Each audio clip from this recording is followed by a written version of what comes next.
Direct response ads is where for every 50 that you put in, you get 100 pesos back.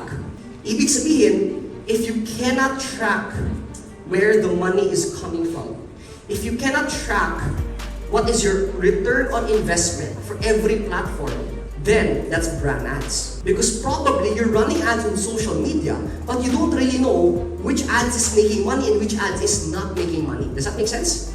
If you create 10 contents, hindi mo alam sa 10 na yun, sino yung kumikita at hindi kumikita. Kaya from the word direct response, you should have a direct response with your advertising campaign. So in short, if you have 10 ads, 8 doon hindi kumikita. Yung 2, kumikita. Ibig sabihin, for every 50 that you put in, you get 100 pesos back. What are you gonna do? Ask me what? Would you agree if yung 8 hindi kumikita, papatayin mo? Tama? If 2 kumikita, bubuhusan yun ng pera. Tama? Exactly. That's how advertising works online.